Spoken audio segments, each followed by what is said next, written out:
Hello everyone, कैसे हो आप सब। एक बार पुनः स्वागत है आप सभी का हमारे अपने YouTube channel Shiv coaching classes पर। उम्मीद करता हूं दोस्तों आप सभी अच्छे होंगे और आप सभी की पढ़ाई भी बेहतर ढंग से चल रही होगी।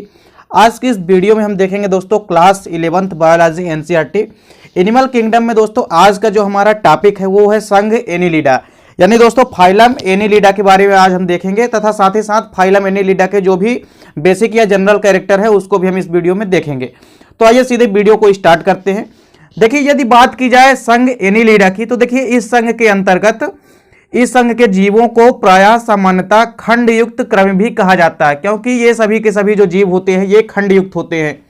जैसे आपने इसके पहले आर्थ्रोपोडा में देखा था, तो आर्थ्रोपोडा का भी खंड युक्त होना या सेगमेंटेड बॉडी होना एक विशिष्ट लक्षण था।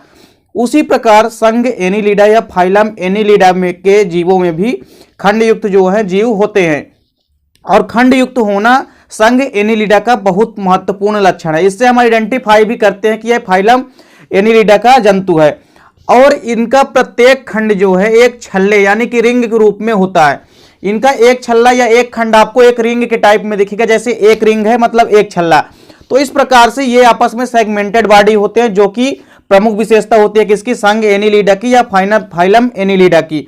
तो इस संघ को सामान्यतः क्रमियों का खंड कहा जाता है या क्रमियों का संघ कहा जाता है, तथा इनका प्रत्येक खंड जो है एक छल्ले या रिंग के रूप में होता है। वहीं इस संघ के अंतर्गत लगभग 9000 प्रजातियां यानी 9000 स्पीशीजों को शामिल किया जा चुका है। तो मुख्य रूप से जो फाइलम एनिलिडा है इसके अंतर्गत 9000 स्पीशीज को शामिल किया जा चुका है। अब देखिए यहाँ पे हम संघ एनिलिडा के सामान्य लक्षण देखेंगे, यानी general character of Annelida, phylum Annelida. तो देखिए यहाँ पे संघ एनिलिडा के सामान्य लक्षणों में सबसे पहला लक्षण क्या है, या हम इनकी विशेषताएं भी कह सकते हैं। देखिए पेपर में कोई ना कोई संघ की विशेषताएं आपसे निश्चित रूप से पूछी जाती है, और जिसमें से संघ एनिलिडा या फाइलम एनिलिडा एक प्रमुख संघ है।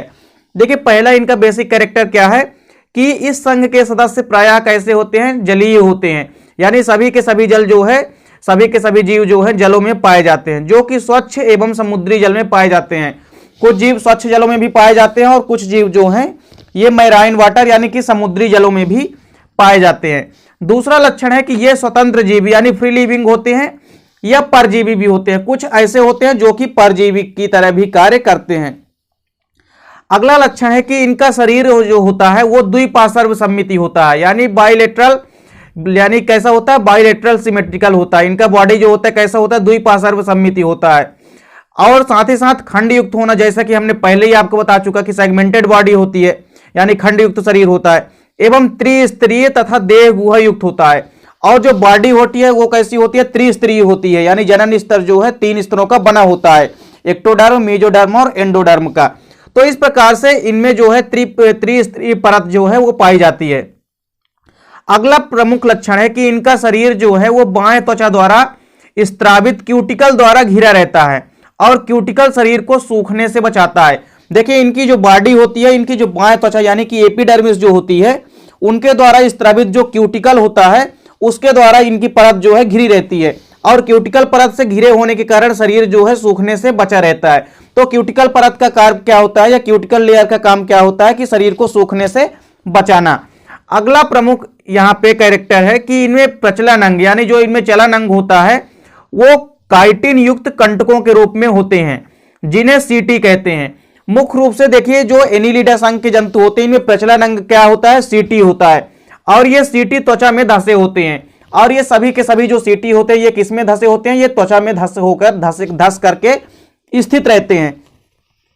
अगली विशेषता इनकी कि इनकी आहार नाल जो होती है एक सीधी नलिका के रूप में होती है, जो कि मुख से लेकर के गुदा तक जाती है।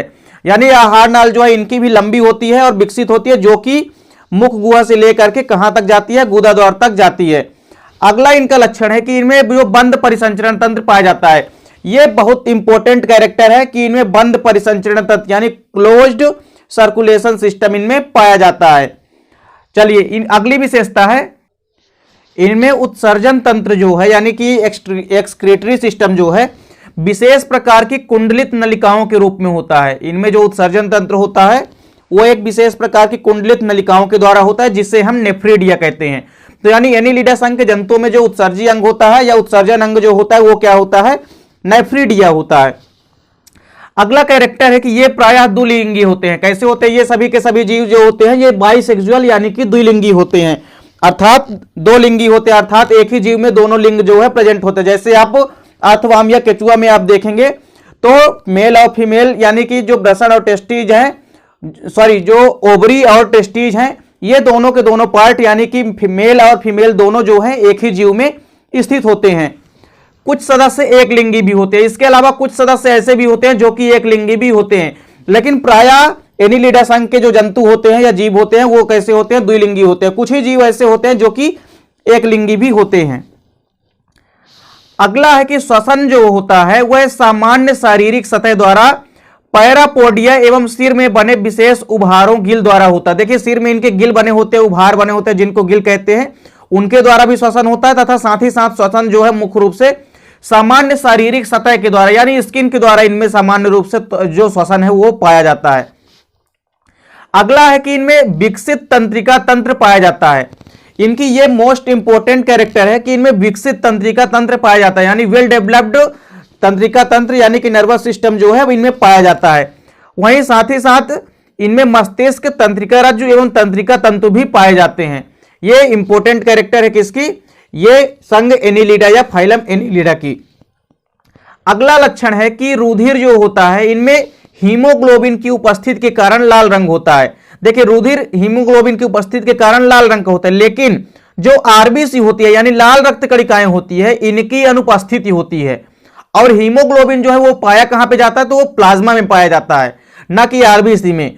तो यहां पे एक चीज आपको ध्यान में रखना है कि जो रुधिर होता है वो हीमोग्लोबिन की उपस्थिति के कारण लाल तो होता है इनका, लेकिन साथ ही साथ आरबीसी इनमें नहीं पाई जाती है, जिस कारण से हीमोग्लोबिन जो होता है वह प्लाज्मा में पाया जाता है।